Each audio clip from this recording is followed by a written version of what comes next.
is a blessing, and it feels as if God is drawing us all together.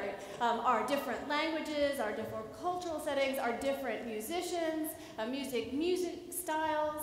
It really does feel as if God is drawing us individually together that we might be one and celebrating. Have you ever been there? You're attending a function, a dinner, you get your plate or you enter the room and then you stand there. Where do I sit? You really don't know anybody there. There are a few spots open at some of the tables, but you're not sure if you should sit down there because maybe those seats are taken and nobody's making eye contact with you. And so you're kind of standing there with your plate going, where do I go? Feeling as if you're an outsider in this particular meal or at this particular function. That's never happened to you? No? I'll never forget my first official pastor's meeting. Yeah, I was ordained in North Carolina, and so I was so excited after being ordained, and I was going to my first pastor's meeting for the district. And so I'm all full of excitement, and I go and I get my plate, I open the door, and I'm about to sit down, and I thought, I don't belong here. For one, the only female in the room. Secondly, by far the youngest person in the room. And so I stood there, that awkward pause. Where do I sit? Finally, somebody made eye contact with me and waved me over, and I sat down, feeling welcomed, feeling as if I belonged. Certainly, after that meeting, I had made friends with those around the table and found great mentors for my pastoral journey around that table. But today is World Communion Sunday. We are coming to this table to share in a meal together. But I thought this week, as I was thinking about World Communion Sunday, how awkward and confusing communion can be. Have you ever been in a church and you sit there and you think, okay, should I go forward? Should I not go forward? Who's allowed to partake a communion? And how do they do it? Is it intinction, like we do? Take the bread, dip it in the cup. Is it common cup, where they're given the bread, you eat the bread, and then you drink the cup? And a lot of us Methodists go, ew, common cup.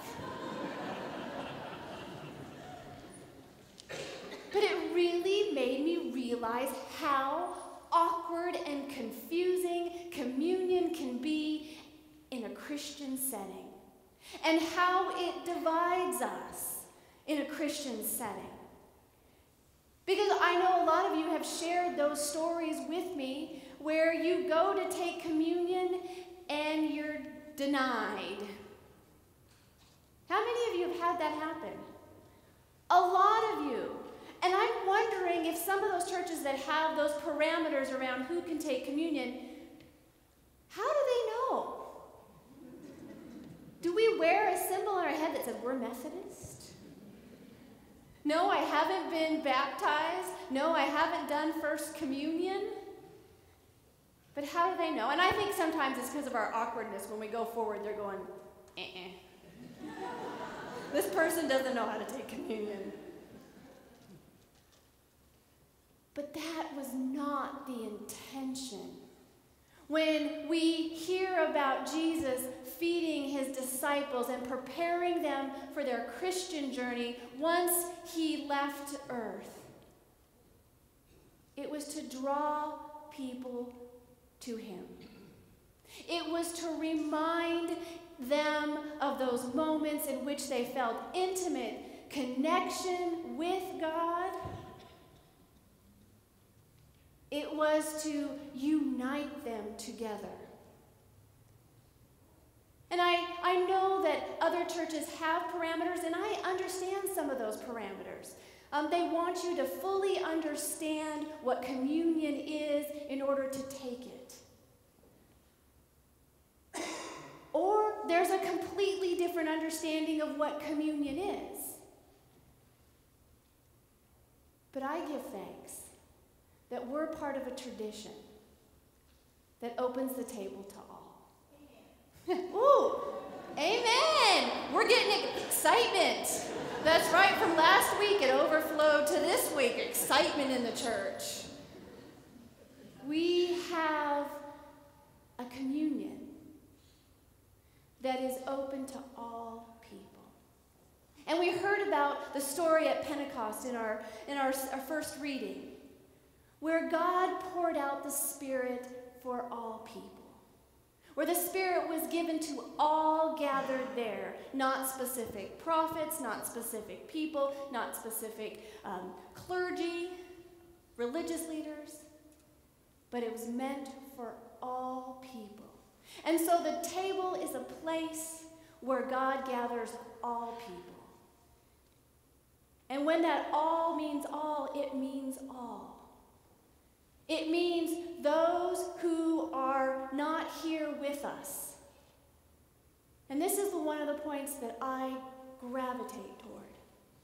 For two reasons. Communion transcends time and space. God in the Spirit is uniting us with those whom we love and who we no longer see. When we take communion, we are taking communion with our loved ones who have made the transition from this life and are now living eternity with God. They're gathered at the table with us. It also is uniting us with those whom we spent some time in our Christian journey, and then we are no longer worshiping with them or are part of their lives on a daily basis. You can all look out in the pews, and there's somebody who used to be here, but their journey has taken them to another place. They've moved to another state, they've moved to another church, but we're taking communion with them too. This has always driven home for me when I was leaving North Carolina, moving back to California to receive an appointment in Arcadia. And I had gone back, and my final Sunday was a Sunday in which we were serving communion. I had grown so close to this church and the people of this church because they had raised me as a pastor. They had overlooked my Southern California-ness.